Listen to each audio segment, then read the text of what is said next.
अस्सलाम वालेकुम, welcome to the morning show. और आपको कहते हैं खुशामदीद। एक नई सुबह के साथ एक नए दिन का आगाज़ अगर अल्लाह के ज़िक्र से किया जाए तो उस ज़िक्र से दिल सुकून में भी रहता है, दिन का आगाज़ भी अच्छा होता है और उस दिन में बरकत भी आ जाती है। पहले मैंने सोचा कि आज कोई अच्छी बात आपके साथ शेयर की जाए, लेकिन फिर मैंने सोचा कि कोई ना कोई अच्छी बात तो हम शेयर करते ही हैं। कुछ ना कुछ ऐसा क्रिएटिव लिखा हो किसी का, या कोई ऐसी चीज़ हो जो आपको इंस्पायर करे, चाहे वो शायरी है, आज आपसे मैं वो क्यों ना शेयर करूं। तो जब हमने ये बात शुरू की कि अल्लाह का ज़िक्र के साथ दिन का आगाज़ किया जाए तो बहुत ही खूबसूरत लाइंस मेरे सामने आई। मैं चाहूँगी आमना जमाल साहिबा की कि मैं वो आपके साथ शेयर करूँ, और वो कुछ इस तरह है कि मेरा रब तो सबसे अजीम है, तेरी ज़ाते आला सबसे करीम है, तुझसे लगी तो पता चला ज़हूर और इश्क का, मेरे दिल का जो रास्ता तुझसे रहे, आरास्ता मैं फ़कीरी में रहूँ हाँ मगन, तू मुझ गरीब की सुन ले दिल से दुआ, मेरा रब तो सबसे अजीम है, तेरी ज़ाते आला सबसे करीम है। तो इसी दुआ के साथ आपका दिन भी अच्छा गुजरे, मेरा भी अच्छा गुजरे, हमारी ज़िंदगियाँ जो हैं वो भी इस्लाम के मुताबिक हों और हम किसी का दिल ना दुखाएं, अपनी ज़िंदगी को आसान करें, ये सबसे अहम है। और इसी के साथ अब चलते हैं अपने सेगमेंट फैमिली वेकेशन की जानिब।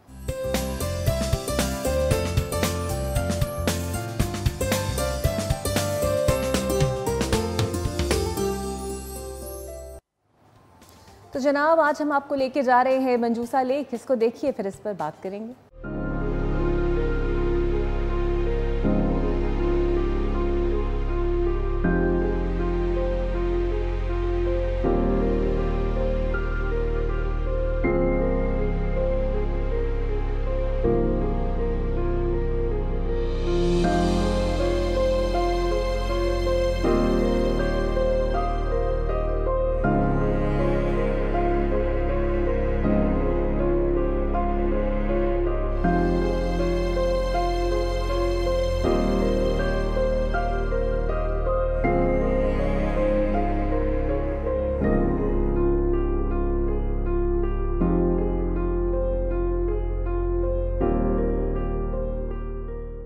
तो जनाब, ये मंजूसा लेक जो है ये रावला कोट के करीब है, एक आर्टिफिशियल लेक है, टूरिस्ट रिजॉर्ट यहाँ पर पॉइंट जो है वो बनाया गया है। तो ज़रूर जाइए जब भी आपका विज़िट हो आज़ाद कश्मीर के इस डिस्ट्रिक्ट रावला कोट में।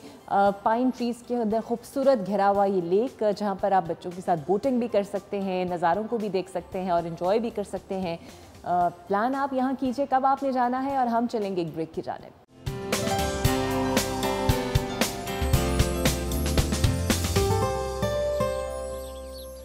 Welcome back. और अब चलेंगे अपने सेगमेंट मॉर्निंग गेस्ट की जानिब।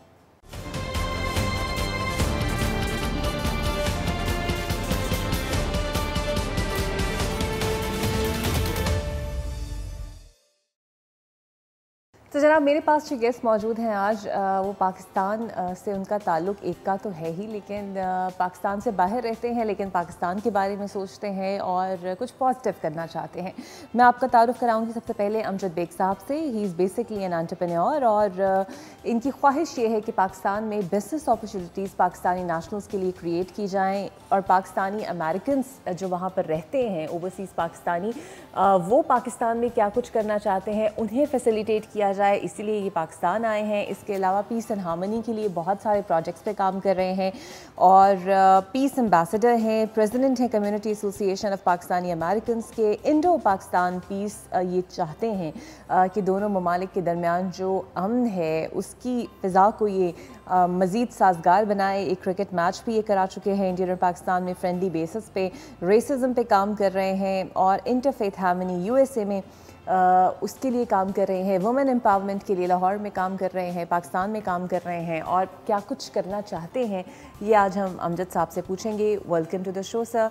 और इनके साथ जो दो गेस्ट पहली बार पाकिस्तान आए हैं, बहुत I am feeling very proud to introduce them. इनमें से एक है जी अजय सलवाल साहब। बेसिकली ये लॉयर हैं इनका ताल्लुक़ इंडिया से है, बट ये अमेरिकन नेशनल है और कन्वर्टेड माशाल्लाह मुस्लिम है। इनकी वाइफ इनके हमरा है मैडी शफा।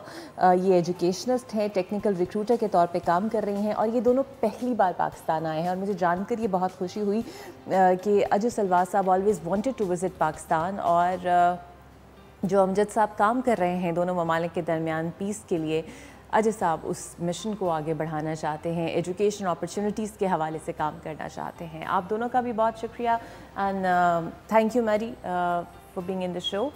और सबसे पहले अमजद साहब मैं आपसे पूछना चाहूँगी, वैसे लोग कम चाहते हैं अमेरिका में अगर सेटल ज़िंदगी गुजार रहे हैं, कुछ पाकिस्तानी कम ही होते हैं वापस आकर कुछ काम करना चाहें, तो आप चाहते क्या हैं वापस पाकिस्तान आके करना? देखें जी, हमारी जो होमलैंड है हम हमेशा मिस करते हैं और हमेशा अपने मुल्क के लिए कुछ करते रहते हैं। आपको पता है कि $30 बिलियन जो रेमिटेंस साल की आती है पाकिस्तान, वो किसी वजह से आती है, क्योंकि हम मोहब्बत करते हैं तो हम पैसे भेजते हैं पाकिस्तान में। लेकिन यहाँ पर जो करने के लिए बहुत कुछ है ओवरसीज़ पाकिस्तानीज़ के लिए, स्पेशली एजुकेशन है, वुमेन एम्पावरमेंट है, पीस एंड यूनिटी रिलेशनशिप्स जो पाकिस्तान इंडिया की होनी चाहिए एज ए नेबर कंट्री, उसके ऊपर बहुत काम होने वाला है, बहुत काम होने वाला है। तो इस चीज़ के लिए, और दूसरी एजुकेशन है उन लोगों के लिए ख़ास तौर पर जो अफोर्ड नहीं कर सकते ओवरसीज़ एजुकेशन जो है, उनके लिए हम प्रोग्राम्स लेके आ रहे हैं ताकि वो अफोर्डेबल प्रोग्राम में स्टडी अब्रॉड के पैकेज लेके वो जाएँ और उनके पास इतनी इन्फॉर्मेशन हो कि कौन सी यूनिवर्सिटीज़ जो हैं वो इकनॉमिकल जो डिग्री प्रोग्राम ऑफ़र कर रही हैं, तो उसके लिए अजय हमारी हेल्प कर रहे हैं। ठीक है, एजुकेशनल अपॉर्चुनिटीज़ आप क्रिएट यहाँ पे करना चाहते हैं। सो पहले तो अजय मुझे बताइए, you always wanted to visit Pakistan. ये वैसे एक नेचुरल फिनोमेना भी होता है कि जितने भी इंडियंस होते हैं या जितने भी पाकिस्तानी होते हैं वो वहाँ जाना चाहते हैं और इंडियंस यहाँ पर आना चाहते हैं, कि दोनों की रूट्स एक्चुअली दोनों ममालिक की एक जैसी ही हैं, बिकॉज पहले एक ही हिस्सा था बरे सगीर का। सो कैसा लगा पहले तो बताइए पाकिस्तान आके? फ़र्स्ट ऑफ ऑल तो मैं बहुत ज़्यादा खुश हूँ यहाँ पर आकर, क्योंकि मेरे को ऐसे लगता है जैसे मैं अपने खुद के घर में आया हूँ और हमारा बहुत ज़्यादा लगाव है हमारे एरिया का, लाहौर से खासकर।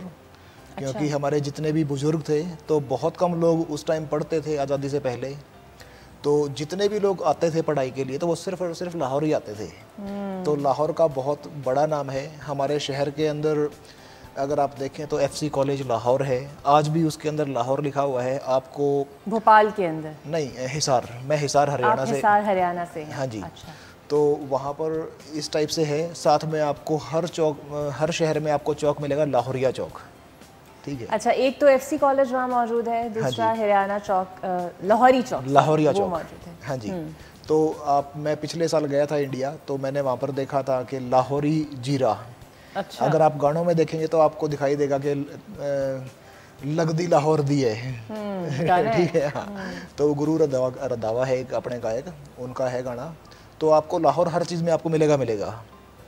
तो उसके अलावा फिर वैसे भी मैं तो पर्सनली किसी बॉर्डर में बिलीव नहीं करता, क्योंकि बॉर्डर्स तो हमारे दिमाग का गेम है, इसके अलावा कुछ नहीं है। तो नो डाउट कि अभी चलो इन्होंने बॉर्डर बना दिए तो कम से कम अब वीज़ा लेके आना पड़ा, ठीक है, लेकिन है हमारा घर, हमको अपना घर ही महसूस होता है। जब वो लाहौर इतना फैंटेसाइज आपको अपने शहर में करने लगा, सो जब आप लाहौर आपने एक्चुअली देखा है आके, सो फिर क्या चीज़ सबसे अच्छी लगी आपको लाहौर की? फर्स्ट ऑफ ऑल तो एक फीलिंग ही अपने आप में अलग थी कि मैं लाहौर आया हूँ। और अब आप पैदा हो गए हैं। हाँ जी, हाँ जी, बिल्कुल बिल्कुल। वो हमारे वहाँ पर एक कहावत है, जिसने लाहौर नहीं देखा वो पैदा नहीं हुआ, वो जन्मया नहीं। तो चलो कम से कम मेरा जन्म तो हो गया तो अब मैं बोल सकता हूँ कि हाँ मैं जिंदा हूँ। हाँ जी, तो बहुत अच्छा है और लोग अच्छे हैं और सिस्टमेटिक है शहर, ठीक है, और साफ़ सुथरा है। इतना मतलब ज़्यादा गंद वाली कोई बात नहीं है किसी पॉइंट पे भी। तो मैंने यहाँ पर घूमा है, यहाँ के लोग बड़े वेलकमिंग हैं और अच्छे हैं, तो बहुत ही अच्छा है। और मैं हर बंदे को बोलूँगा कि उनको यहाँ पर आएँ, मिले लोगों से, तो उनको पता लगेगा भाई जो चीज़ हमने सोची थी या देखी थी वो चीज़ ऐसी से शायद नहीं होंगी। क्योंकि कई बार जो मीडिया है या फिर कई लोग जो हैं, अगर मेरा अच्छा एक्सपीरियंस नहीं है तो इसका मतलब ये नहीं होगा कि हर बंदे का ही ऐसे रहेगा, ठीक है। तो अगर लोग आएंगे तो उनको पता लगेगा भाई हम सभी एक जैसे ही हैं, कोई दूसरा मतलब डिफरेंट कोई नहीं है। So Mary, it's your first trip to Pakistan. How do you find Lahore? Absolutely lovely. The people are great. The food is, of course, world famous. Enjoying it so far. So you visited the one city or some other city also? So far, just Lahore. We're hoping to go to Islamabad, hopefully, inshallah, today or tomorrow. Okay. So hopefully more to come. So what do you specifically like in Lahore? Food, buildings, architecture? Of course, the old history, the you know, the cultural aspect of it. I have read books by by authors, in Pakistan before, and I'm pretty involved in the Pakistani community back home. So just the cultural aspect, I think the fact that it has a lot of history. The culture. Yes, that's the best. Okay. अच्छा अमजद साहब, अब चूँकि आप business opportunities create करना चाहते हैं, सो कोई ऐसी स्पेसिफिक फील्ड है जो आप चाहते हैं कि दोनों ममालिक के दरमियान जो है उसको एक्सप्लोर किया जाए? बिकॉज़ अभी तो आप जानते हैं कि कुछ बैन भी लग चुका है आइटम्स यहाँ पर इंपोर्ट कराने पे भी, थोड़े बजट इकोनॉमिकल कंडीशंस को लेकर। सो स्पेसिफिकली आपका क्या गोल है? मेन चीज़ जो है फ्रीलांसिंग। तो पाकिस्तान में बल्कि पूरी दुनिया में फ्रीलांसिंग बहुत ट्रेंड चल रहा है, तो मैं फ्रीलांसर्स को फोकस करना चाहता हूँ। और फ्रीलांसर्स को मैं चाह रहा हूँ कि they can become entrepreneurs, so they can have people working under them, so that's the goal. So I can focus 2-3 freelancer मैंने उनके ऊपर फोकस कर रहा हूँ, तो उनको मैं प्रमोट करके बिजनेस अपॉर्चुनिटीज़ दूंगा। It could be digital marketing, it could be graphic designing, social media profile management, तो उसके ऊपर मैं फोकस कर रहा हूँ। ठीक है। एजुकेशन के ऊपर जब आप समझते हैं आपने काम करना है, सो बेसिकली यहाँ से स्टूडेंट्स आप लेके जाना चाहते हैं, यहाँ पर प्रोजेक्ट्स शुरू करना चाहते हैं? यहाँ से स्टूडेंट्स लेके जाना चाहता हूँ, क्योंकि यहाँ पर यूनिवर्सिटीज़ में जो क्वालिटी ऑफ एजुकेशन है वो है नहीं उतनी, और कॉस्टली है। तो मैं चाह रहा हूँ कि जो पाकिस्तान में एजुकेशन आपको कॉस्ट करती है, उसी सिमिलर कॉस्ट में आपको एजुकेशन जो है वो अमेरिका में कॉस्ट करे। तो अमेरिका में कि आपके पास अपॉर्चुनिटीज़ हैं, आप पार्ट टाइम भी काम करते हैं, आपको इनफ जो कॉम्पनसेट करते हैं, तो आपके जो एजुकेशन के एक्सपेंसेस हैं वो आप बेयर कर सकते हैं अमेरिका में। तो यहाँ पर जो एजुकेशन इतनी एक्सपेंसिव है कि अगर आप फुल टाइम जॉब भी करते हैं तो फिर भी आप एजुकेशन को अपनी पॉकेट से पे नहीं कर सकते, सैडली। तो ये उनके लिए जो लोग अफोर्ड नहीं कर सकते एजुकेशन, वहाँ जाके initially I can even offer scholarships to deserving students out of my pocket, so I can keep like at least good momentum of Pakistani Americans in America, so they can keep up with the pace, और आहिस्ता आहिस्ता फिर लोगों को वो ये चीज़ें promote करें। तो that's the goal I have so far. तो आपने इसके लिए किसी फाउंडेशन का आगाज़ किया है to chalk out the deserving students, या फिर उनके साथ इंटरेक्शन किसी तरह आपका हो? एक तो हमारी अपनी नॉन प्रॉफिट है community organization, community association of Pakistani Americans, CAPA Ohio के नाम से मैं प्रेसिडेंट हूँ, और पिछले 3 साल से I am helping them for welfare projects in Pakistan. तो यहाँ पर जो 1-2 प्रोजेक्ट्स हमने किए हैं एजुकेशन के ऊपर किए हैं, और वो भी जो बिल्कुल स्लम एरिया के बच्चे हैं, उनका एक स्कूल है यहाँ की, एक नॉन प्रॉफिट है SKZ, उनके साथ हम काम कर रहे हैं। Doctor Hifza Khan, she is only 26 years old, तो काफ़ी पैशनेट लड़की है, मुझे बड़ा अच्छा लगा उसके साथ काम करके। और यहाँ पर हमने इवेंट भी किया, और उसको मैंने अपॉर्चुनिटी दी है to be an educationist in Pakistan for US project of education. तो वो हमारे साथ US प्रोजेक्ट में काम कर रही है। तो कम से कम एक लड़की के ऊपर मैंने इनफ काम किया, now she is capable of doing more. So this is also form of women empowerment. तो मैं वुमेन एम्पावरमेंट पे बहुत ज़्यादा बिलीव करता हूँ, और मैं चाहता हूँ कि हमारी ख़वातीन में इतना टैलेंट है, लड़कियों में इतना टैलेंट है कि हम उसको अंडर वैल्यू करते हैं। हम समझते हैं कि लड़कियों को सिर्फ एक घर में रखने के लिए हमने प्रोडक्ट समझा हुआ है। तो जो मैं समझता हूँ कि उनको जो है अच्छी माएँ बनाने के लिए आपको उनको थोड़ा सा बाहर निकालें और कॉन्फिडेंस दें, ताकि अपने बच्चों को वो अच्छी तरह ग्रूम कर सकें आजकल के माशरे में जो आपकी डिमांड है। और दूसरा ये कि सोशल मीडिया पे काफ़ी लोग एडिक्ट हो रहे हैं, क्योंकि उनके पास करने को कुछ नहीं है। तो you have to give people enough opportunities to do something in a community, then they will stay away from social media. So that's the goal I'm focusing on right now. ठीक है। अच्छा अजय साहब, पीस के लिए आप काम करना चाहते हैं सर, सो एक्चुअली कोई ऐसा फ्रेमवर्क या कोई ऐसा आपके माइंड में कोई प्रोजेक्ट है जो आप समझते हैं आप इनिशिएट करना चाहते हैं दोनों ममालिक के दरमियान? वैसे काफ़ी साल पहले मेरे दिमाग में एक चीज़ थी कि मैं लाहौर जाऊंगा और मैं मोटरसाइकिल पर या फिर मैं कोई कार रेंट करके मैं गांव में जाऊंगा, और मैं इस बात को एक संदेश दूंगा कि हम लोग मतलब ज़्यादा कुछ सोचने की बजाय फ़र्स्ट ऑफ ऑल तो हम पढ़ें, ठीक है, आगे बढ़ें, और हम सब ह्यूमन बीइंग्स हैं, ठीक है। तो और ये जो सरहदें हैं इनको दिमाग में ना रखें, या फिर कोई और किसी टाइप की जो बाउंड्रीज़ हैं जो आपको दूसरे नज़रिए से देखने के लिए आपको मतलब जो मजबूर करती हैं, तो उनको जितना रिमूव करेंगे उतना अच्छा रहेगा। और अगर जब क्योंकि हमारे स्ट्रिक्ट बॉर्डर्स हैं, अगर मैं यहाँ पर आऊँगा तो लोगों को पता लगेगा, जैसे मान लीजिए अब आपने टीवी में अभी हमारा आ रहा है, तो इससे काफ़ी लोगों को अवेयरनेस मिलेगी कि भाई क्या कि भाई वहाँ से भी लोग यहाँ पर आए हैं और वो भी मतलब चाहते हैं कि भाई हम लोग मिल के रहें, और हम जो ये कोई भी अगर हमारे मन मुटाव हैं उनको दूर करें। मन मुटाव यानी कि कोई अगर दिल में रंजिशें हैं या फिर कोई नाराज़गी हैं, ठीक है, तो बेटर है कि जितना हम प्यार में रहेंगे उतना ही अच्छा रहेगा, वो सब के लिए अच्छा है। अगर हम जो चीज़ प्रैक्टिस करेंगे वैसे ही हो जाएंगे। तो पीस के लिए बस पहले ये था, लेकिन फिर मेरी अमजद बेग भाई साहब से मुलाकात हुई 4 साल पहले, तो इनके हम लाइक माइंडेड बंदे हैं, तो इन्होंने मेरे को बताया कि तुम्हारा सपना जो है ना वो मैं पूरा करूँगा।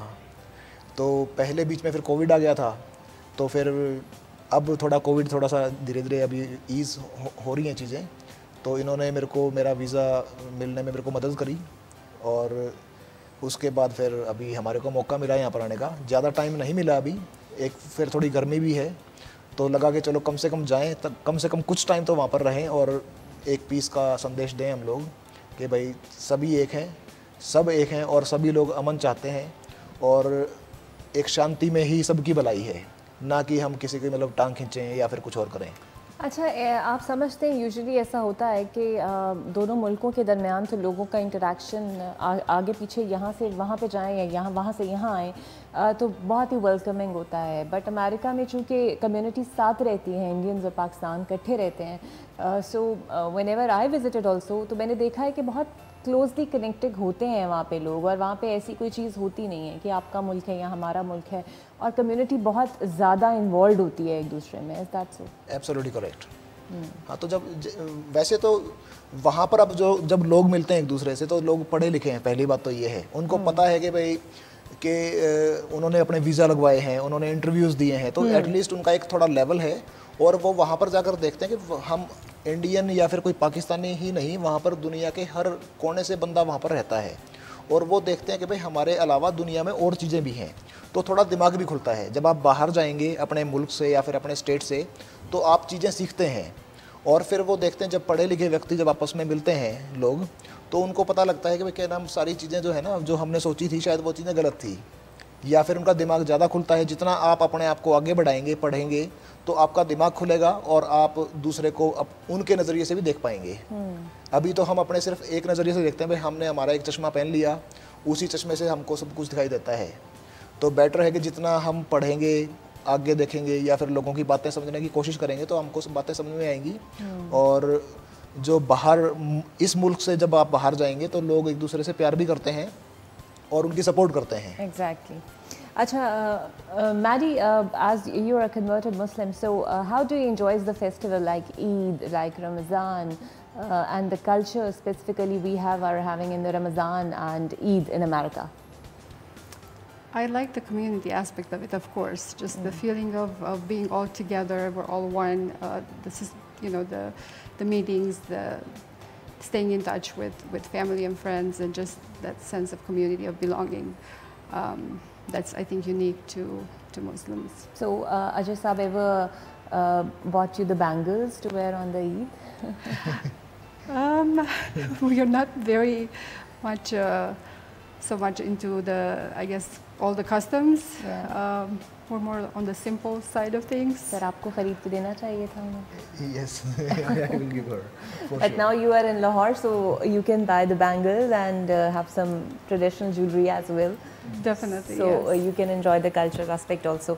अच्छा अमजद साहब, basically यहाँ पर भी हम अक्सर ऐसा देखते हैं कि लोगों में ट्रस्ट लेवल बहुत शेकी होता है, और जो बाहर से अमेरिकन पाकिस्तानी आते हैं उनके अंदर भी ये मसला होता है।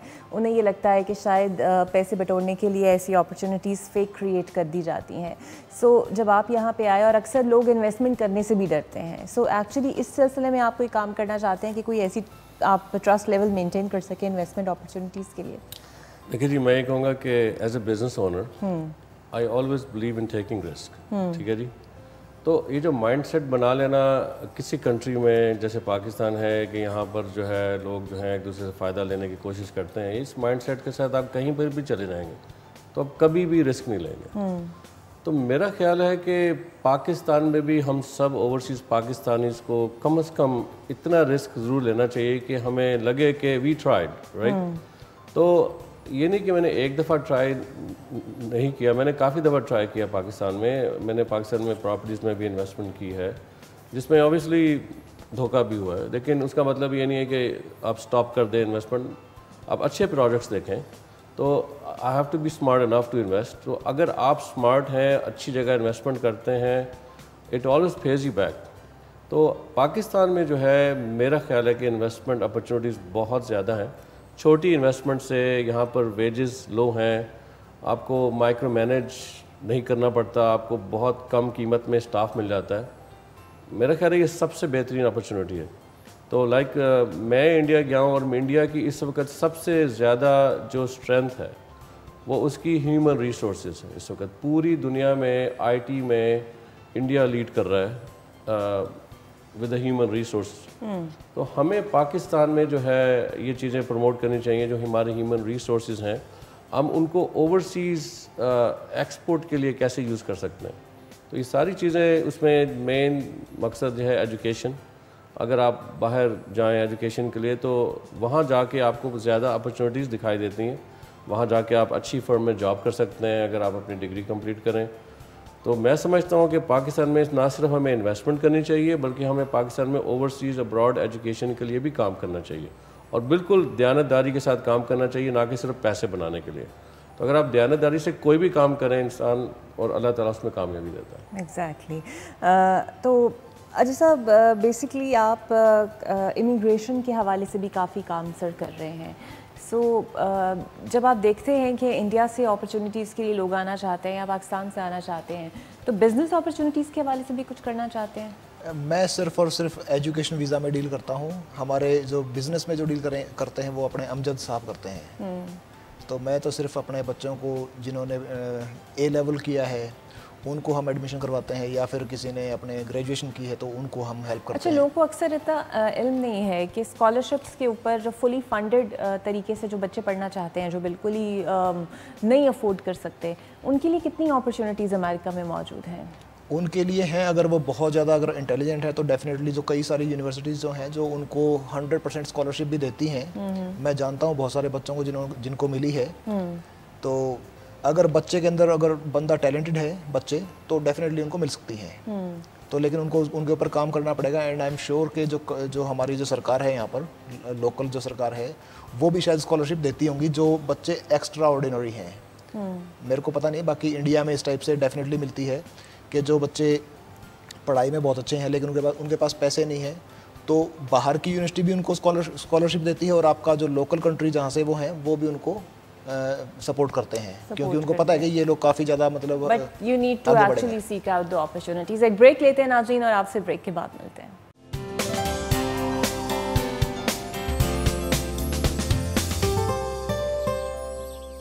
वेलकम बैक, और हमारे साथ गेस्ट मौजूद हैं। Maddy, have you visited the historical places here like Badshahi mosque and Lahore Fort?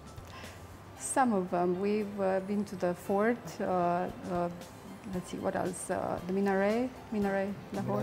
Minaret, Pakistan. So do you like that in this scorching heat? Because I know it's very difficult to walk. It's a little difficult, but it's beautiful. It's definitely worth it. It's a great experience. Which food do you like the most in Lahore? I like everything. I don't know if I have a special food that I prefer over others. I just like the diversity. There's so many different options. Every day we can try something new. And I like all of it. I don't. Do you like the spices and the... I like the spices. It's definitely a very meat-oriented cuisine as compared to maybe some other cuisines like Indian cuisines or others. But I love it. Okay. अच्छा अमजद साहब, चूँकि आप sir entrepreneur भी हैं और ख़वातीन के लिए यहाँ पर अपॉर्चुनिटीज़ अब आहिस्ता आहिस्ता क्रिएट भी हो रही हैं।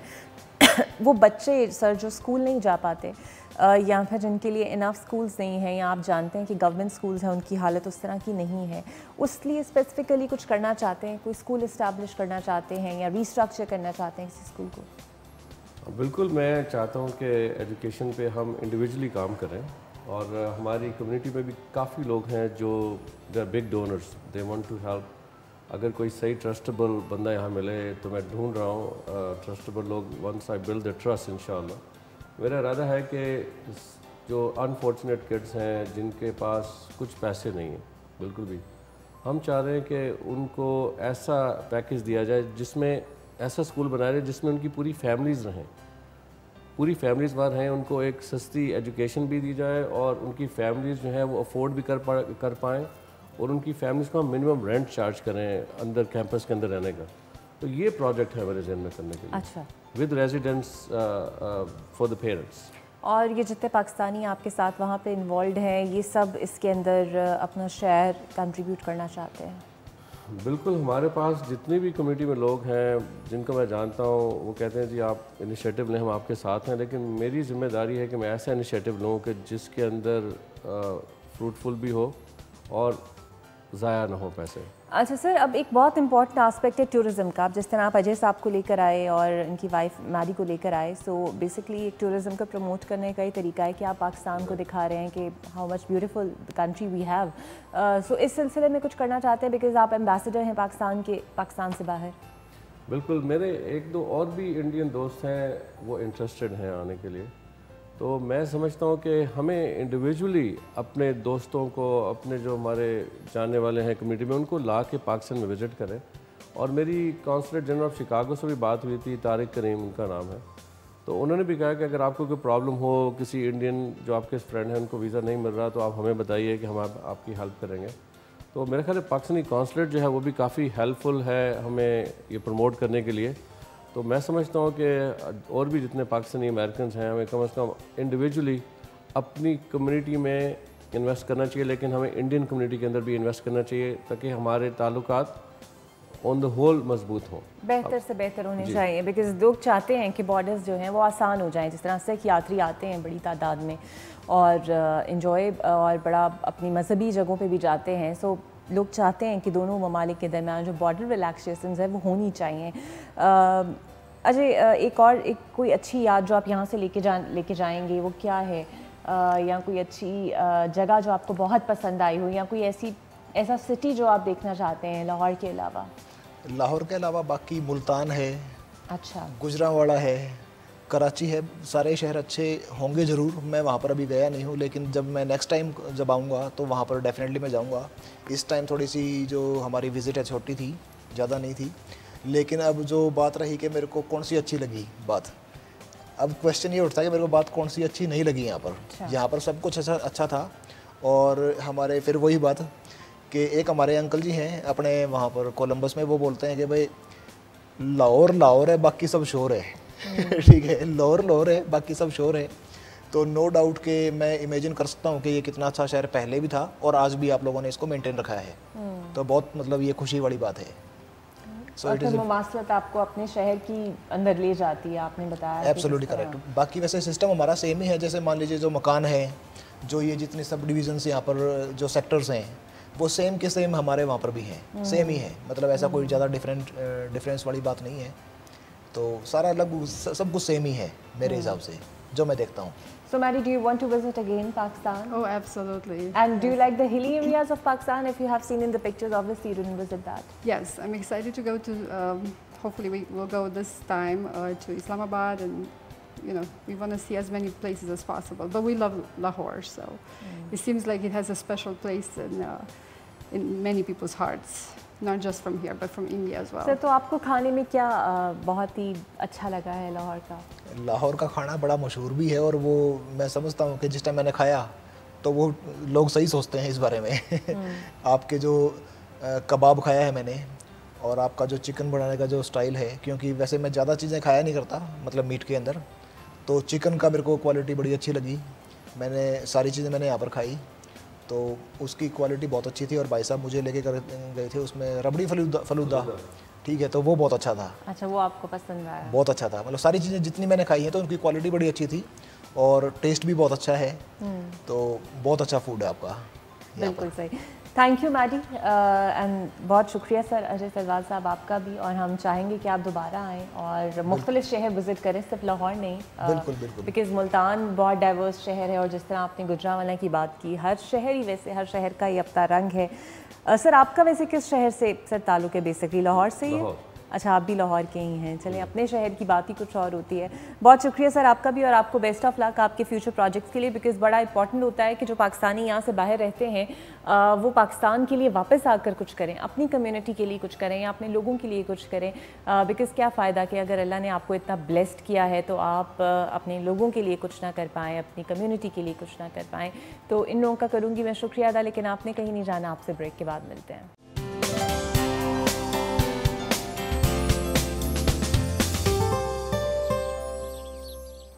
वेलकम बैक, और अब चलेंगे अपने सेगमेंट बैटल ऑफ ब्रांड्स की जानिब।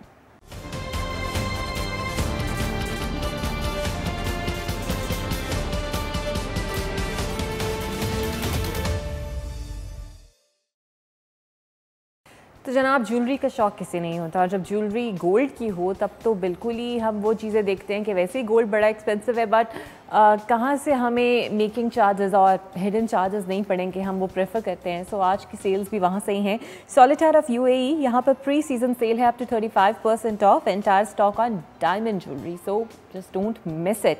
इसके अलावा हारून शरीफ ज्वेलर्स है जनाब, यहाँ पर भी ग्रैंड गोल्ड सेल है। यहाँ पर आप गोल्ड ज्वेलरी पे अवेल कर सकते हैं नेट प्राइस पे ऑफर, और 50% ऑफ है on diamond jewellery. It's a very limited time offer, so आप इसको विजिट कीजिए, ऑनलाइन ये नहीं मिल सकती।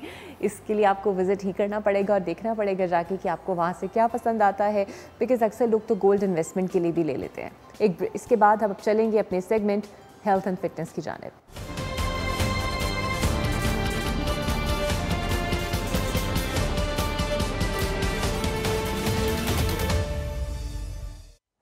तो जनाब, जहाँ पर हम सेहत की बात करते हैं वहाँ पर हमारी हड्डियों का ठीक तरीके से काम करना और हमारे मसल्स का ठीक तरीके से काम करना भी बहुत ज़रूरी होता है। हम अक्सर देखते हैं कि ख़वातीन में जब मिड 35 या फिर आफ्टर प्रेगनेंसी अक्सर इश्यूज़ हो जाते हैं और कमर में दर्द निकल आती हैं या और इश्यूज़ शुरू हो जाते हैं, तो वहाँ पर हमें एक फ़िज़ियोथेरेपिस्ट की ज़रूरत पड़ती है।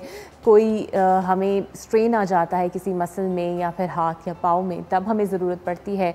बट एक्चुअली इसकी ज़रूरत किस टाइम होती है, किस टाइम आपको एक फ़िज़ियोथेरेपिस्ट को कंसल्ट करना चाहिए, इसी पर हम बात करेंगे। हमारे साथ मौजूद हैं डॉक्टर मुकद्दस फातिमा साहिबा, फ़िज़ियोथेरेपी की इंपॉर्टेंस पर बात करेंगी। सोशल एक्टिविस्ट भी हैं और प्रेसिडेंट है फिजियो फोकस एसोसिएशन की। Welcome to the show doctor Muqaddas. So basically at what point आपको ज़रूरत होती है फिजियोथेरेपिस्ट की? बेसिकली सबसे पहले तो मैं आपका बहुत शुक्रिया अदा करना चाहती हूँ कि आज आपने यहाँ पे इनवाइट किया और मौका दिया कि हम थोड़ी सी फिजियोथेरेपी की अवेयरनेस कर सकें। बेसिकली फिजियोथेरेपी एक बहुत ही अब हम कह लें कि ये जानी मानी फील्ड है। हर दूसरा जो है पेशेंट वो इस चीज़ से वाकिफ़ है कि उसे कब फिजियोथेरेपी की ज़रूरत है, लेकिन कुछ ऐसी स्पेशलाइज्ड चीज़ें हैं जो कि जिन चीज़ों से अभी भी पेशेंट्स अनअवेयर हैं और वो अपनी डिज़ीज़ को छोड़ देते हैं, यानी कि वो शायद इसलिए छोड़ देते हैं अफोर्ड नहीं कर सकते, या फिर इसलिए छोड़ देते हैं कि उनको सही टाइम पे सही जो है वो गाइडलाइन नहीं मिलती। तो आज का शो करने का मकसद यही था कि हम उन्हें थोड़ी सी जो है वो गाइडलाइन प्रोवाइड करें ताकि वो अपने आने वाले वक्त में अपनी पेन को मैनेज करने के लिए एक अच्छे से कंसल्टेंट के साथ रेफ़र कर सकें। अब इसकी फिजियोथेरेपी जो है ये एक्सरसाइज मेडिसिन, इसको हम दूसरा नाम इसका एक्सरसाइज मेडिसिन है। एक्सरसाइज मेडिसिन बेसिकली होती क्या है, इसमें हम ये करते हैं कि पेशेंट को एक्सरसाइज के थ्रू उसकी पेन मैनेज करते हैं। अब पेन जो है एक सिम्टम है, ये एक डिज़ीज़ नहीं है। अगर हम बात करें किसी भी पेन की, तो हमें किसी भी बॉडी के पार्ट में पेन है, चाहे वो नेक पेन है, चाहे वो बैक पेन है, तो ये पेन एक डिज़ीज़ नहीं है, ये एक सिम्टम है जस्ट। तो अगर हम उस सिम्टम को ट्रीट कर लेते हैं, उसके लिए पेन किलर्स मौजूद हैं। अब हम एक पेन किलर ली, हमने कोई भी पेन किलर यूज़ करते हैं, उसको हम यूज़ करके अपनी पेन को तो क्योर कर लेते हैं, लेकिन पेन की जो सिम्टम है, जो असल उसकी रीज़न है, उसे हम ठीक नहीं कर पाते। अब वो रीज़न क्या हो सकती है? वो मसल वीकनेस भी हो सकती है, वो हमारे स्पाइन में कोई भी डिस्क प्रॉब्लम भी हो सकती है, वो नर्व कंप्रेशन भी हो सकता है, काफ़ी ज़्यादा डिजीज़ आ सकती हैं। अब हम किसी भी जनरल फिजिशियन के पास अपनी पेन को लेकर जाते हैं। मैं सपोज कर लेते हैं कि कोई पेशेंट गया है उसके पास, वो कह रहा है मेरे नेक में पेन है। अब वो नेक पेन के क्या करेगा, उसे पेन किलर देगा या फिर इंजेक्शन लगाएगा। अब उससे उसकी पेन मैनेज हो जाएगी, 5 दिन तक उसकी पेन मैनेज रहेगी, 10 दिन तक उसकी पेन मैनेज रहेगी, लेकिन आफ्टर इट क्या होगा, उससे दोबारा से वो पेन स्टार्ट हो जाएगी। कुछ देर बाद वो दोबारा से उस पेन को उसी तरह फील करेगा। तो फिर क्या करते हैं, फिर वो दोबारा डॉक्टर के पास जाता है, फिर दोबारा मेडिकेशन, तो ये एक उसका साइकिल चलता रहता है। ये पेन का, सिम्टम का साइकिल एक चलता रहता है। लेकिन अगर वही जनरल फिजिशियन हमें हमारे पास रेफ़र करते हैं, फिजियोथेरेपिस्ट के पास भेजता है, तो ये एक उस पेशेंट की एक लकी पॉइंट होता है कि वो हमारे पास जब आता है, हम सबसे पहले उस डिज़ीज़ को चेक करते हैं कि इस डिज़ीज़ को किस लेवल पे प्रॉब्लम है। अगर तो उसको प्रॉब्लम जो है वो बहुत हाई है तो हम फिर उसे सर्जरी की तरफ रेफ़र कर देते हैं। लेकिन अगर उसकी प्रॉब्लम इस तरह की है कि वो क्योर हो सकती है एक्सरसाइज से, तो हम फिर एक्सरसाइज की तरफ से लेकर आते हैं। अब एक एग्जांपल आपको दे दीजिए, चलो हमारे पास एक पेशेंट था, उसका बैक पेन का मसला था। मेरे पास आती रही हैं पेशेंट, उनका बैक पेन का प्रॉब्लम था। अब वो कुछ डॉक्टर्स के पास कंसल्ट उन्होंने किया तो पेन उनकी मैनेज थी। वो कह रही थी कि मुझे एक हफ़्ता पेन ठीक रहती है, उसके बाद दोबारा पेन स्टार्ट हो जाती है। अब उनका ये कहना था कि इस पेन को ऐसा हल करें कि मुझे दोबारा पेन ना हो। तो फिर हमने उनका सबसे पहले तो मैंने उन्हें चेक किया तो डिस्क का कोई प्रॉब्लम नहीं था। उन्हें डॉक्टर ने ये रेफ़र कर दिया हुआ था कि आप सर्जरी की तरफ चले जाएँ। अब सर्जरी तो एक लास्ट पॉइंट नहीं है, सर्जरी तब हम करते हैं जब बहुत ही सीवियर डिजीज़ हो, और पेन जो है ये एक अर्ली सिम्टम है किसी भी डिज़ीज़ का। तो अर्ली सिम्टम तो उसको क्योरेबल था, उसका ठीक हो जाता था, और ना ही उसको इतनी सीवियर थी कि हम उसे सर्जरी की तरफ रेफ़र करते। तो फिर हमने उसे फिजियोथेरेपी जब की तो मैंने चेक किया कि उसके मसल वीकनेस थी, जनरलाइज उसकी मसल वीकनेस थी, जिस वजह से उसकी बैक में प्रॉब्लम आ रही थी। अब जो उसकी बैक की प्रॉब्लम थी, जब हमने मसल स्ट्रेंथनिंग और मसल स्ट्रेचिंग की तो अल्टरनेट ये हुआ कि उसकी जो पेन थी वो बेहतर हो गई। अब कुछ अरसा उसने करवाई। अब फिजियोथेरेपी बेसिकली एक थोड़ा सा प्रोलॉन्ग प्रोसेस है। प्रोलॉन्ग प्रोसेस का मतलब है कि इसके 1 या 2 दिन में ठीक नहीं होता। हमें पेन हुई, हमने कोई पेन किलर ली तो वो 1 हफ़्ते में हम बेहतर नॉर्मल फील हो जाता है हमें, या फिर 2-3 दिन लेते हैं हम तो नॉर्मल हो जाते हैं। लेकिन फिजियोथेरेपी हमारी डिज़ीज़ के अकॉर्डिंग हमें इसके डेज़ लेने पड़ते हैं। अगर तो जर्नल मसल वीकनेस है तो उसके लिए 1 वीक जो है आप फिजियो का सेशन लें तो बेहतर हो जाते हैं। लेकिन अगर थोड़ी सी ज़्यादा प्रॉब्लम है तो उसके लिए पेशेंट्स को थोड़ा सा ज़्यादा, तो मैं यही कंसल्ट करूँगी कि अगर आपको कोई भी बैक पेन है या फिर सर्वाइकल पेन है या मसल वीकनेस है, बोन का कोई भी इशू है, तो आपको चाहिए कि आप फर्स्ट लाइन फिजियोथेरेपी से कंसल्ट करें, क्योंकि फिजियोथेरेपिस्ट ही वो इस चीज़ का स्पेशलाइज्ड है। बाकी डॉक्टर्स आप जाते हैं, पेन किलर लेते हैं, वो आपका एक साथ कम्बिनेशन है जो कि आपको यूज़ करना पड़ता है। पेन किलर एक कम्बिनेशन है जो कि ज़रूरी है। एक दिन में आप फिजियोथेरेपिस्ट के पास आएंगे, फिजियोथेरेपिस्ट आपको एक दिन में ठीक नहीं करेगा, और ना ही आपको किसी सर्जन ने ठीक करना है। सिर्फ आपको एक नॉर्मल तीनों ने मिल के अपनी अपनी राय जो है वो देनी होती है। उस पेशेंट ने अपनी कुछ एफर्ट पेशेंट भी करता है और फिर वो जो बेहतरी आती है। ठीक है, कॉमनली कौन से ऐसे फिजियोथेरेपी के मसाइल लेके लोग आते हैं आपके पास? हमारे पास ज़्यादातर तो है मसल से रिलेटेड प्रॉब्लम में पेशेंट आते हैं। जैसे कि सबसे ज़्यादा आजकल कॉमन है नेक पेन, सर्वाइकल, ये पेन हमारी, क्योंकि आपको पता है कि आजकल हमारा पोस्टर इस तरह का है कि हम बैठते हैं इस तरह, और हमारे बैक का प्रॉब्लम निकल आता है। बैक में अक्सर लोग बैठते हैं इस तरह झुक के या लैपटॉप वगैरह पे काम करते हैं, तो उनकी फिर ये सर्वाइकल पेन स्टार्ट होती बैक तक मूव कर जाती है। इसके लिए उसके बाद नी पेन से आजकल बहुत से पेशेंट आ रहे हैं, ऑस्टियोपोरोसिस के केसेस आ रहे हैं जिसमें कैल्शियम डेफिशिएंसी हो जाती है। अब कैल्शियम डेफिशिएंसी में ये होता है कि पेशेंट का जो कार्टिलेज है, उसके नी के दरमियान के 2 हमारे, एक बोन ऊपर है और एक नीचे, इसके दरमियान जो कार्टिलेज है बेसिकली ये ख़त्म होने लग जाती है, और ये केसेस ज़्यादातर 40 अबव में आता है। लेकिन अब हम भी बहुत हैरान है कि ये केसेस देखने में आ रहे हैं, सर्वाइकल पेन के जो केसेस हैं ये तो टीनेजर्स में देखने में आ रहे हैं, जबकि टीनेजर्स में तो ऐसी कोई प्रॉब्लम होती नहीं थी। और उसके बाद बाकी जो हैं वो रोमेटॉइड आर्थराइटिस हैं, इसी तरह फ्रोज़न शोल्डर के केसेस बहुत ज़्यादा आते हैं, बैक पेन के तो बहुत ही ज़्यादा केसेस हैं। ये सारी डिजीज़ हैं जो हमें देखने में मिलती हैं। तो ये जो कैल्शियम डेफिशिएंसी है ये किस तरह कवर अप हो सकती है? कैल्शियम डेफिशिएंसी का सबसे बेहतर ये है कि आपको पता है कुदरती तौर पे अगर हम इसे बेहतर करना चाहें तो वो सबसे बेहतर है दूध, जो कि हमारे एक बहुत बड़ी नेमत है अल्लाह ताला की, जिसे हम इस्तेमाल करते हैं। दूध का इस्तेमाल बहुत ही फ़ायदेमंद है कैल्शियम डेफिशिएंसी के लिए। कैल्शियम डेफिशिएंसी के लिए हम दूध का इस्तेमाल करें। उसके अलावा कुछ अगर तो कैल्शियम पेशेंट को दूध से कुछ लोगों को नहीं भी पसंद, या फिर कुछ लोग एलर्जी से चीज़ें करते हैं, तो फिर हम उन्हें अल्टरनेट उसकी मेडिकेशन दे देते हैं, कैल्शियम सप्लीमेंट्स या फिर मल्टीविटामिन्स दे देते हैं, जिसमें विटामिन डी और कैल्शियम जो है वो कंप्लीट। अच्छा, कुछ लोग कहते हैं कि आपको एक स्पेसिफिक एज के बाद ख़ुद से कैल्शियम या विटामिन्स लेना शुरू कर देने चाहिए, स्पेसिफिकली ख़वातीन के लिए। बिल्कुल। वो किस एज से लेना चाहिए? ये असल में आपको पता है कि फ़ीमेल के जो है वो 40 ईयर्स के बाद उनकी हार्मोनल चेंजेस आती हैं उनकी बॉडी में, तो वैसे तो मैं यही आपको बताना चाहती हूँ फीमेल्स को ख़ास तौर पे कि आप जब भी कोई मल्टीविटामिन लेना चाहें तो आप जिस भी गायनेकोलॉजिस्ट से अगर चेकअप करवा रहे हैं उसे कंसल्ट कर लें, या फिर आप किसी भी डॉक्टर से लाजमी कंसल्ट करें। अगर तो पॉसिबल है तो कैल्शियम का टेस्ट करवाएं, तभी आप कैल्शियम सप्लीमेंट यूज़ करें। कभी कभार ऐसा होता है कि फ़ीमेल्स को भी इस चीज़ की ज़रूरत नहीं होती कैल्शियम की, वो दूध ले रही होती हैं, उनकी अगर डाइट प्रॉपर है तो उनको कैल्शियम की ज़रूरत नहीं पड़ती। लेकिन अगर उनका बहुत ज़्यादा प्रॉब्लम है तो फिर अगर लेना भी है तो किसी डॉक्टर से कंसल्ट करके, किसी फिजिशियन से कंसल्ट करके फिर यूज़ करें।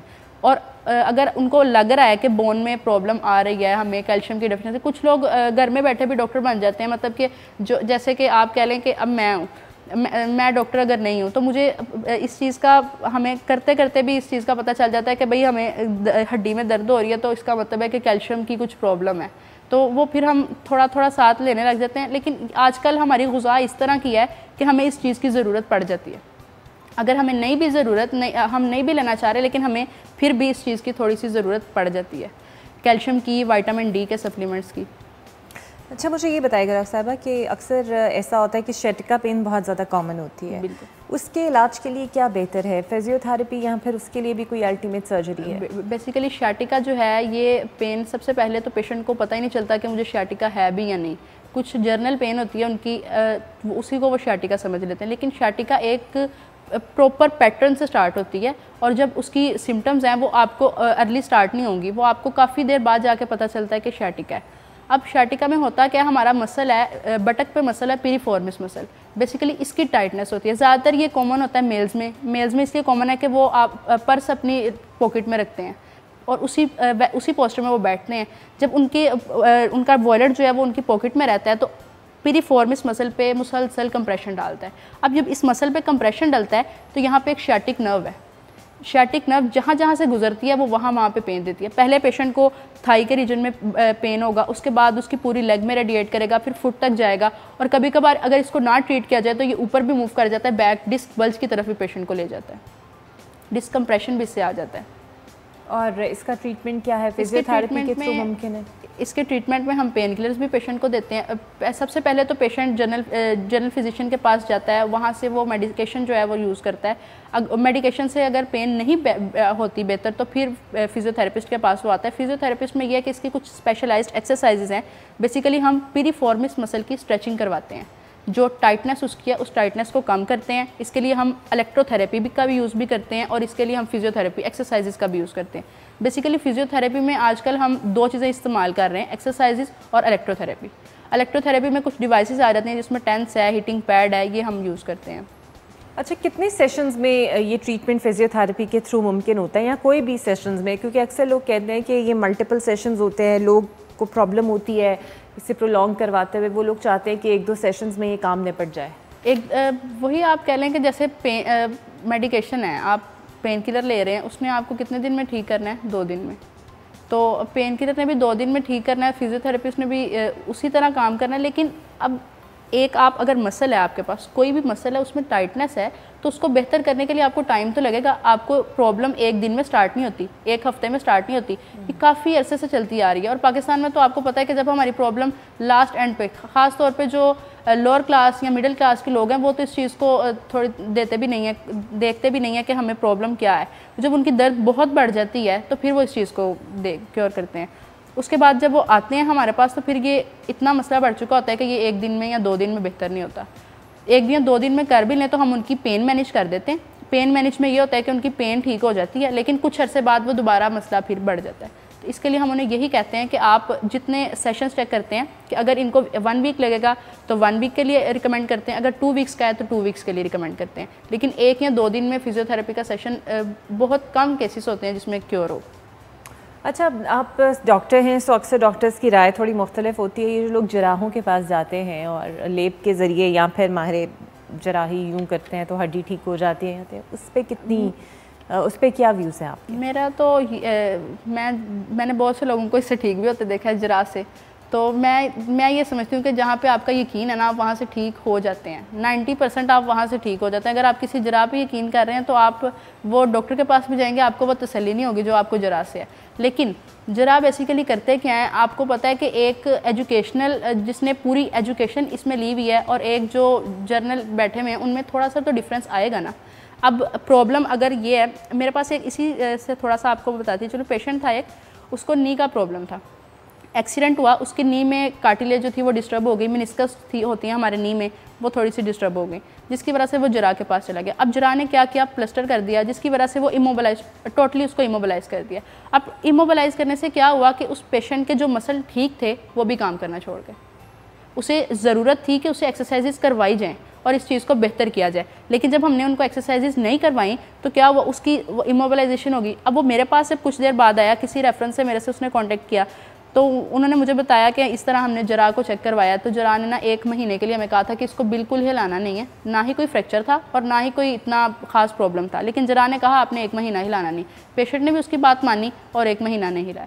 इससे क्या हुआ कि उसके बाकी मसल्स पे बहुत ज़्यादा इफेक्ट आ गया। जब मैंने उसे टांग उसकी बेंड की तो वो बिल्कुल ही उसकी मूवमेंट ज़ीरो थी। तो ये थोड़ा सा आ जाता है कि जब आपको इस चीज़ का जरा भी, आपको पता है कि कुछ एक्सपीरियंस जरा होते हैं, कुछ इस तरह के होते हैं कि वो ठीक भी कर देते हैं पेशेंट को, और कुछ इस तरह के होते हैं कि जो ख़राब भी कर देते हैं। लेकिन आप अगर किसी स्पेशलाइज्ड से कांटेक्ट करें तो ये ज़्यादा बेहतर है कि आप किसी जरा से कांटेक्ट करें, मेरे ख्याल से। सही। अच्छा, ये बताइएगा कोई ऐसी टिप्स जो आप to make your bones healthy, या आपके पोस्चर के लिहाज से कोई ऐसी टिप्स जो आप समझती हैं बड़ी ज़रूरी है अवेयरनेस के लिए? बेसिकली अब तो यूट्यूब ने सबको ही डॉक्टर बना दिया है, तो ये है कि यूट्यूब पे काफ़ी इस तरह की पोस्टर की मौजूद हैं कि हमें पोस्टर कैसा रखना चाहिए, बैठना कैसे है, खड़े कैसे होना है, और उसके बाद ख़ास तौर पे जब हम कोई मूवमेंट कर रहे हैं नेक की, या फिर हम मोबाइल, लैपटॉप, इस तरह की कोई डिवाइस, गैजेट यूज़ कर रहे हैं, तब हमने अपने नेक को किस तरह एडजस्ट करना है। ये ख़ास तौर पे बेसिक चीज़ें होती हैं जो हमें इन पे फोकस करना होता है। अब आप इस तरह कह लें कि सबसे पहले तो एक सबसे मेजर चीज़ है एक्सरसाइज, जो कि हमें मॉर्निंग वॉक के साथ लाजमी करनी चाहिए। थोड़ी बहुत स्ट्रेचिंग अपने मसल्स को लाजमी देनी चाहिए। अब उस स्ट्रेचिंग से क्या होता है कि आहिस्ता आहिस्ता हमारे मसल्स जो हैं वो बेहतर होने लग जाते हैं। थोड़ा थोड़ा हम उनको स्ट्रेच करते रहते हैं तो जो प्रॉब्लम आनी होती हैं हमारी जब आती हैं वो नहीं आती, फिर उससे बेहतरी आ जाती है।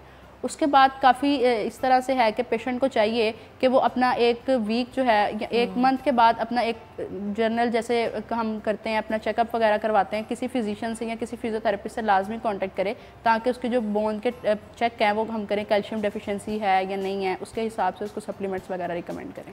सही, यानी कि सही टाइम पे सही अवेयरनेस बहुत ज़रूरी है। Self medication is not recommended, और कोशिश ये कीजिए कि जब भी आपको कोई हल्की सी दर्द हो और अगर वो प्रोलॉन्ग हो रही है तो कोशिश कीजिए किसी फिजियोथेरेपिस्ट को कंसल्ट कीजिए, बिकॉज़ बड़ा ज़रूरी है कि हड्डियों के मामले में फिर आपको लेने की देने ना पड़ जाए, आप उठ ना सकें, बैठ ना सकें, बिकॉज़ वो फेज़ फिर बहुत ज़्यादा मुश्किल हो जाता है। बहुत शुक्रिया आपका डॉक्टर मुक़द्दस, इंडीड बहुत ही अवेयरिंग किस्म का सेशन आपके साथ रहा। मैं भी समझती हूँ कि आपको भी वो अवेयरनेस मिली होगी और वो मालूमात मिली होंगी जो कि बहुत ज़रूरी होती है हमारी ज़िंदगी में, और अक्सर कम इल्मी में हम अपना नुकसान कर बैठते हैं।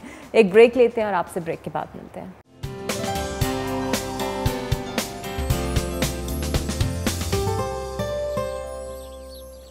Welcome back. और अब मेरे साथ मौजूद हैं अयाज़ मोरिस साहब, जो कि एक ट्रेनर हैं, एजुकेशनिस्ट हैं, इसके अलावा मोटिवेशन स्पीकर भी हैं, ट्रेनिंग प्रोग्राम्स भी डिज़ाइन करते हैं और ऑर्गेनाइजेशंस में इस हवाले से काफ़ी काम भी कर रहे हैं। Welcome to the show Ayaz. तो सबसे पहले बताइएगा, आप कस्टमाइज लर्निंग ट्रेनिंग्स बनाते हैं, थीम बेस्ड प्रोग्राम बनाते हैं लीडरशिप पे, क्या प्रोग्राम्स वो होते हैं और किस तरह उन्हें डील करते हैं? सबसे पहले तो thank you so much for inviting me and it's honour for me to be here. और जो मेरा ट्रेनिंग का पैशन है, जो बैकग्राउंड है, ज़्यादातर जो मेरा काम है एजुकेशन से, लर्निंग से रहा है। एजुकेशन सेक्टर में कोई 10 से 15 साल मैंने काम किया, और उसमें टीचर्स की कैपेसिटी बिल्डिंग, टीचर जो स्कूल मैनेजमेंट है, किस तरह से उनको बूस्ट किया जाए कि वो जो नई टेक्नोलॉजी है उससे इन्हेंस करें अपनी स्किल्स को, और जो नई चीज़ें आ रही हैं एजुकेशन सेटअप में, और स्पेशली स्टूडेंट्स के साथ किस तरह से बिहेवियर के जो इश्यूज़ आते हैं उनको कैसे मैनेज करना है, तो एजुकेशन के हवाले से ये।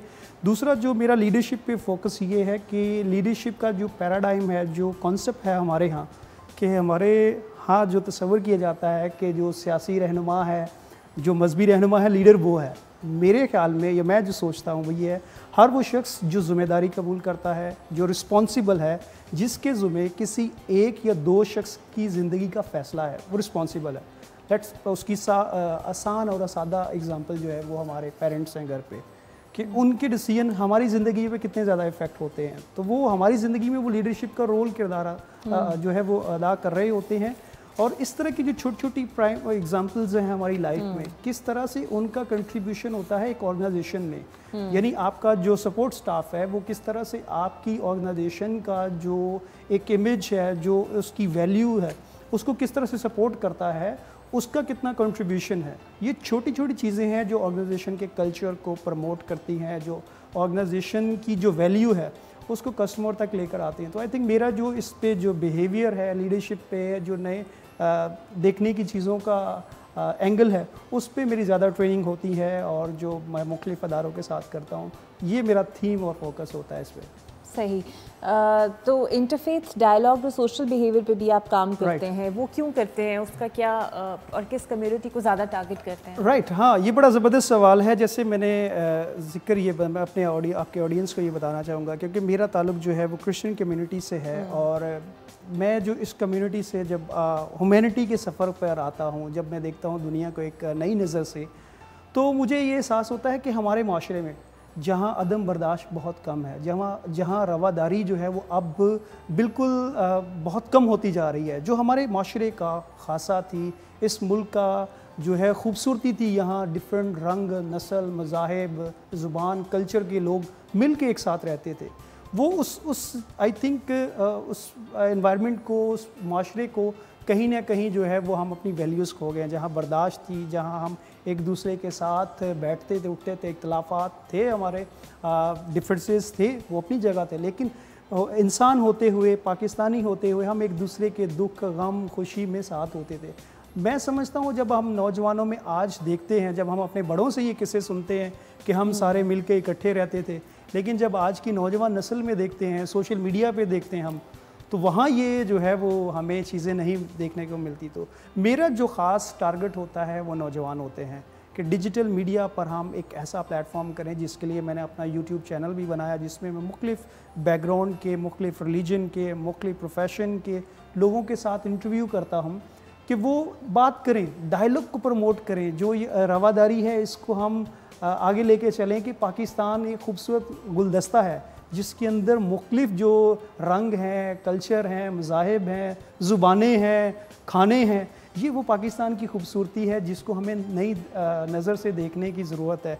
And I think discover Pakistan is doing a wonderful job and I must congratulate to your CEO and doctor Kazmi sahab और आपकी पूरी टीम को कि आप पाकिस्तान का एक वो खूबसूरत चेहरा दुनिया को दिखा रहे हैं जो शायद हमें कहीं ना कहीं हमने मीडिया की, किसी जो मेन स्ट्रीम मीडिया था उसमें कहीं हम भूल गए। तो I think this is a wonderful journey from you people are what you are doing, और उसमें एक छोटा सा मेरा कंट्रीब्यूशन है जो मैं अपनी सतह पर जो है वो कर रहा हूँ। अच्छा, सोशल साइंटिस्ट जब आप अपने आप को कहते हैं, सो एक्चुअली थोड़ा सा अगर आप नौजवान नस्ल को ये बताएं, हमारी ऑडियंस को बताएं, what is actually the social scientist? Actually जो साइंटिस्ट है वो एक किसी भी जो साइंटिफिक अप्रोच है उसको फॉलो करता है, और जब हम माशरती रवैयों को, बिहेवियर्स को, जो हमारे इर्द गिर्द चीज़ें हो रही होती हैं, वो बड़े आम से हम छोटी छोटी एग्जाम्पल्स हो रही होती हैं, हम गुजर जाते हैं। इतने बड़े बड़े इंसिडेंट्स, इतनी बड़ी बड़ी चीज़ें हमारे रोज़मर्रा ज़िंदगी में हो रही होती हैं, लेकिन हम उनको इग्नोर करते हैं क्योंकि हम कहते हैं ये मेरा मसला थोड़ी है, ये तो हुकूमत का काम है, ये तो फ़लाँ बंदे का काम है। तो बीइंग अ सोशल साइंटिस्ट और being a digital citizen journalist, I think कि जो मेरा रोल है या जो मैं इसको डिफ़ाइन अगर करता हूँ तो वो ये है कि आपके इर्द गिर्द बहुत सारे ऐसे इश्यूज़ होते हैं जो बाज़ दफ़ा आपकी रीच में होते हैं और आपकी आवाज़ उठाने, आपकी लोगों की तवज्जो दिलाने की ज़रूरत होती है और वो इशू हल हो जाते हैं। जैसे कि आपका मोबाइल फ़ोन है, अगर आप एक अच्छे ज़िम्मेदार शहरी होते हुए, सिटीज़न होते हुए, बहुत सारे माशरे में ऐसे काम हैं जो आप पॉजिटिव वे में हाईलाइट करते हैं तो वो इशू जो है वो रिज़ॉल्व होते हैं, और वो हमने बहुत दफ़ा देखा है कि ऐसी चीज़ें होती हैं। तो जब जो सोशल साइंटिस्ट है वो माशरती रवैयों को ऑब्ज़र्व करता है, जो माशरे की जो चेंजिंग हो रही है, जो माशरे में तब्दीलियाँ आ रही हैं उससे माशरे को आगाह करता है। जैसे उसकी मिसाल है, हमारे माशरे में इस वक्त नौजवानों में डिप्रेशन बहुत बढ़ रही है। इसके क्या रीज़न्स हैं, क्यों है, कैसे इस पर ओवरकम किया जा सकता है। डिजिटल मीडिया जो है वो बहुत ज़्यादा लोगों का टाइम वेस्ट कर रहा है, लोग उसको बहुत नेगेटिव यूज़ कर रहे हैं, उसके एडिक्टिव हो गए। ये सारी चीज़ें हैं कि आपने इनको कैसे ओवरकम करना है। इस वक्त सबसे बड़ा जो प्रॉब्लम बना है वो पेरेंट्स के लिए पेरेंटिंग है, टीचर्स के लिए कि उनको नई स्किल्स और उनके पास वो स्ट्रेटजीज नहीं है कि वो क्लास में बच्चे को मैनेज कैसे करें। तो आई थिंक ये जो मेरा सारा रोल है इसको आप इस कैटेगरी में सोशल साइंटिस्ट की जो है वो डाल सकते हैं। अच्छा, आप चूँकि इंटरफेथ के लिए भी काम करते हैं तो अक्सर ऐसा होता है कि कुछ कम्युनिटी के लोगों को लगता है कि शायद मार्जिनलाइज्ड बिहेवियर का उन्हें सामना है या फिर इम्तियाजी सलूक बरता जाता है। इस हवाले से भी कुछ काम करते हैं? बिल्कुल है, लेकिन देखिए ये एक मज़ाहिब मेरे ख्याल में शायद बहुत बाद में आते हैं, लेकिन उससे पहले हमें जो बिटवीन कम्युनिटीज़ है ना, जो रिलीजन के अंदर डाइवर्सिटी है उसको भी एक्सेप्ट करने की ज़रूरत है। और जब तक हम वो नहीं करते तो फिर ये रिलीजन का तो डिफरेंसेस बाद में आता है, ये उससे पहले हमें कम्युनिटीज़ के जो अंदर डिफरेंसेस है उसको अंडरस्टैंड करने की ज़रूरत है। यस, इश्यूज़ हैं, देयर इज़ नो डाउट के इश्यूज़ नहीं है, लेकिन उन इश्यूज़ का हल कैसे होगा? When we are ready to talk, when we are ready for dialogue, when we are ready to gather on a solution कि हम बैठे हैं, अच्छा ये इशू है, इसको कैसे रिजॉल्व करना है। जब हम कह रहे हैं कि नहीं ये फ़लाँ शख्स जो है वो इस मसलिक से है, इस मज़हब से है, इस बैकग्राउंड से है, इस ज़ुबान से, हमने इनसे बात करनी नहीं है, ये तो ऐसे हैं, तो जो जजमेंटल बिहेवियर्स हैं जब तक हम वो रखेंगे हम सोसाइटी में चेंज नहीं ला सकेंगे। तो ये जो डायलॉग है, ये जो गुफ्तगू है, बात करना है, जो मसाइल हल होंगे जमहूरियत में, हम इसीलिए डायलॉग को प्रमोट करते हैं कि इंसानों में, घरों में, और ये सबसे ज़्यादा इस वक्त ज़रूरत हमें अपने घरों में, जो पेरेंट्स और टीचर्स के दरमियान, वालिदैन के दरमियान गैप है, इसको कम्युनिकेशन के ज़रिए फिल करना चाहिए। बच्चा अगर घर से ये सीखता है चीज़ें, वो स्कूल में, माशरे में, और अल्टीमेटली जब अपनी प्रोफेशनल लाइफ में जाता है तो इन सारे बिहेवियर्स को प्रैक्टिकल करता है। बिल्कुल सही। अच्छा, आप चूँकि NGOs के साथ भी जुड़े हुए हैं, बेसिकली किस मिशन पे ज़्यादा काम करना चाहते हैं? मेरा जो फोकस है वो स्पेशली मैं 3 एरिया हैं जिन पे करता हूँ। एक डिजिटल मीडिया के उसका कैसे पॉजिटिव एंड प्रोडक्टिव यूज़ किया जाए, उसके बाद एजुकेशन जिसमें टीचर्स हैं, प्रिंसिपल है, मैनेजमेंट है, कि जो एजुकेशन में नए ट्रेंड्स हैं, जो नए चैलेंजेस हैं, उनको कैसे जो है वो टैकल किया जाए, और टीचर्स की कैपेसिटी बिल्डिंग और उनकी ट्रेनिंग को कितना ज़्यादा फोकस किया जाए। और तीसरा जो है पेरेंटिंग, और स्पेशली बच्चों और यूथ के हवाले से कि किस तरह से पेरेंट्स को पता होना चाहिए कि जिस तरह से हमारे वालिदैन ने हमारी तरबियत की थी, हम आज वैसे अपने बच्चों की तरबियत नहीं कर सकते। आज का वक्त, आज का जो चीज़ें हैं, चैलेंजेस बहुत डिफरेंट हैं। और इससे बढ़कर सबसे ज़्यादा जो ज़रूरी है कि आज पेरेंट्स के जो हैं वो चैलेंज ज़्यादा हैं, उनके लिए मुश्किलात ज़्यादा हैं बनिस्बत कंपेयर टू जो हमारे पेरेंट्स थे। तो इस वजह से आई थिंक पेरेंट्स की ट्रेनिंग बहुत ज़रूरी है, और पेरेंट्स की कैपेसिटी बिल्डिंग बच्चों के साथ कैसे उन्होंने करना है, नौजवानों के मसाइल, तो ये सारी चीज़ें जो है वो 3 फैक्टर्स में कंक्लूड होती हैं। इसी पे मेरी ट्रेनिंग्स होती हैं, इसी पे मेरे वीलॉग्स होते हैं, मेरी वीडियोस होती है जो मैं लिखता हूँ मुख्तलिफ न्यूज़पेपर में। ये सारे इन्हीं 3 से 4 जो हैं वो यूनिवर्सिटीज़ में भी इंटरेक्ट करते हैं, बिकॉज अक्सर ये होता है कि बच्चे अगर रिजल्ट से दिलबर्दाश्ता हैं या फिर गोल्स नहीं अचीव कर पा रहे, जॉब्स नहीं है, तो ड्रग्स की तरफ चले जाते हैं और XYZ बुरी एक्टिविटीज़ में फंस जाते हैं। उस हवाले से भी आपका इंटरेक्शन रहता है? यस, ये बहुत बड़ा एक चैलेंज है कि हम किस तरह से बच्चों को, कल मैं किसी इंटरव्यू में तो वहाँ उन्होंने पूछा कि जो हर इंसान कामयाब होना चाहता है, कोई भी ऐसा शख्स नहीं है जो कहे कि मैं नाकाम होना चाहता हूँ या मैं आगे नहीं बढ़ना चाहता, लेकिन क्या वो चैलेंजेस हैं कि लोग दूसरों के बिहेवियर की वजह से बाज़ दफ़ा एफर्ट करना छोड़ देते हैं कि लोग क्या कहेंगे मैं फ़ेल हो गया। तो आई थिंक ये स्कूल की ज़िम्मेदारी है, उससे पहले पेरेंट्स की, फिर स्कूल की, वो बच्चों को डिफ़ाइन कर दें कि उनकी जो एबिलिटीज़ क्या हैं, स्ट्रेंथ्स क्या हैं, कौन सी जो ऐसी वीकनेसेस हैं जहाँ पे काम करने की ज़रूरत है। जो इस वक्त जो चैलेंज है वो है नंबर गेम का, वो जो GPA का इशू है वो सारा उसी के गिर्द घूम रहा है। वो जब बच्चा नहीं अचीव करता तो वो, आज हम एक ट्रेनिंग में तो बड़ी ज़बरदस्त एक इंटरेस्टिंग गुफ्तगू हो रही थी, जो ट्रेनर बता रहे थे कि जब उन्होंने FSC में कम नंबर लिए तो उसके बाद उनके अब्बू और भाई उनको यूँ बता रहे थे कि you don't exist in this world, अब तुमने जो करना है वो करो। और वो कहते हैं कि उसके बाद he started working what he likes, और आज वो एक बहुत अच्छी पोजीशन पर हैं। मेरे ख्याल में जो बच्चों के जो इशू है यूनिवर्सिटीज़ का, कि वो बच्चे क्यों नहीं डिप्रेस हो जाते हैं, नंबर्स नहीं आते, वो सोसाइटी का प्रेशर बहुत ज़्यादा होता है। समटाइम पेरेंट्स बहुत ज़्यादा फोकस कर रहे होते हैं, उनको प्रेशर कर रहे होते हैं, और फिर फ्रेंड्स का, सर्कल का, हमारे माशरे का, कि अगर इतने नंबर आ गए तो ये, यस इट्स इम्पॉर्टेंट, बट वो आखिरी जो है वो स्टेज नहीं है। जिन बच्चों के प्री मेडिकल में अगर नंबर नहीं आए, वो जो उनको डिज़ायर रिजल्ट था MBBS में जाने का, that's not the end of world. There are lot of other options, opportunities हैं जिनमें आप ज़िंदगी का देखिए पर्पस इससे बड़ा है। ये एक वे हो सकता है to define your career, but that not the ultimate solution कि आपकी ज़िंदगी इस पे एंड हो जाएगी। जो लोग अगर डॉक्टर नहीं बन सके, इंजीनियर नहीं बन सके, या किसी और फील्ड में जाना चाहते थे, नहीं हो सके, तो दैट्स नॉट एंड। तो मेरे ख्याल में कि हमें बच्चों की काउंसलिंग पे, और स्पेशली कॉलेज में, यूनिवर्सिटीज़ जाने से पहले ये चीज़ें उन्हें क्लियर कर देनी चाहिए कि वो क्या करना चाहते हैं ज़िंदगी में, उनके लिए क्या इंपॉर्टेंट है। That's I think important. बिल्कुल सही। अच्छा, आपको क्या लगता है कितने ट्रेनिंग सेशंस में आप किसी के रवैये को मोल्ड कर सकते हैं? It's a difficult journey, it's a difficult question as well, क्योंकि आप किसी भी इंसान देखें, ट्रेनिंग बेसिकली जो है वो आप किसी को ये नहीं कह सकते अच्छा मैंने आपको ट्रेन कर दिया अब आप इस तरह से करेंगे। यस, आप उस बंदे की हेल्प कर सकते हैं कि वो सबसे पहले तो ये एक्सेप्ट करे कि उसका ये रवैया ठीक नहीं है, और दूसरी बात कि वो उस रवैये को चेंज करने के लिए आप उसको मोटिवेट करें, आप उसको डेवलप, कंडीशनिंग करें, आप उसकी जो है वो ब्रेनस्टॉर्मिंग करें कि ये रवैया आप जो है वो इस तरह से बदल सकते हैं। आई थिंक ट्रेनिंग का जो पर्पस होता है वो उस सिचुएशन को एक्सेप्ट करने और फिर उस सिचुएशन से निकलने का कैसे है, उसमें उस बंदे की हेल्प करना है। जैसे डिप्रेशन में अनलेस आप वो बंदा अग्री नहीं करता तो आप कैसे उससे जो है वो आगे उसको लेके जाएंगे। तो आई थिंक मेरे ख्याल में जो फीडबैक आता है उससे हमें अंदाज़ा होता है कि जब वो लोग फीडबैक देते हैं कि सर आपकी फ़लाँ ट्रेनिंग से हमें ये चीज़ सीखी and that help me to reach my goal, और मुझे ज़िंदगी में इसने इस काम ने इस वजह से इस ट्रेनिंग से मदद की और आज मैं ज़िंदगी में बेहतर कर रहा हूँ। तो there are lot of success stories जिन्होंने जो एक्चुअली जो स्ट्रेंथ बनती हैं आपकी फिर बाद में कि लोग कहते हैं हमने ये चीज़ सीखी आपसे और हमने अपनी प्रैक्टिकल लाइफ में उसको इम्प्लीमेंट किया।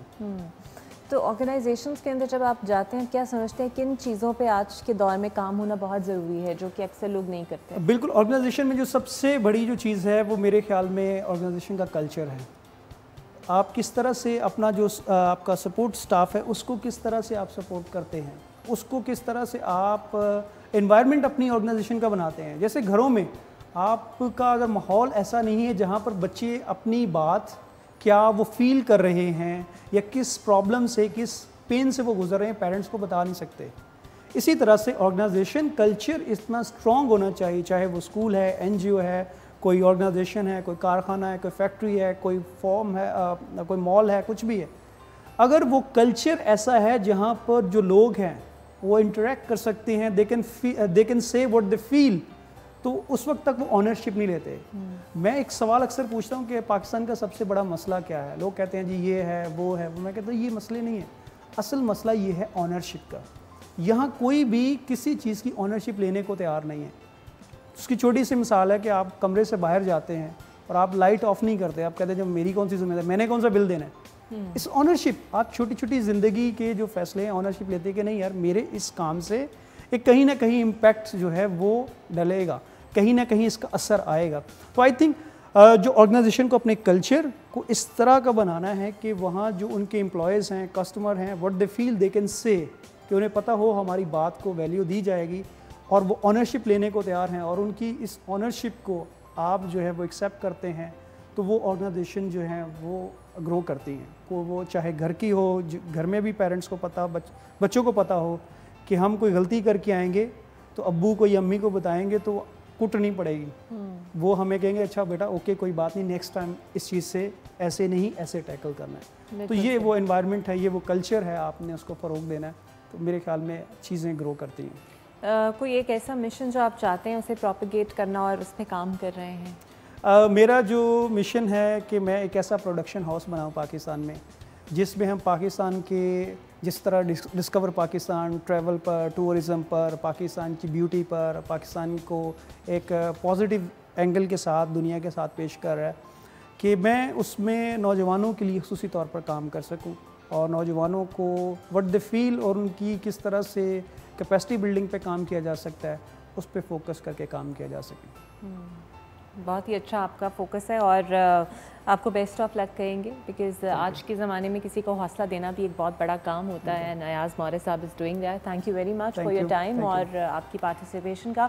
तो नाज़रीन, आप भी कोशिश कीजिए कि कोई ना कोई अच्छा काम ज़रूर कीजिए। आप जानते हैं कि आजकल थोड़े से टफ हालात हैं और everybody is trying in his capacity. अब चाहे वो गवर्नमेंट है, इदारे हैं या फिर आपके इंडिविजुअल फैमिलीज़ हैं, कोशिश कर रहे हैं।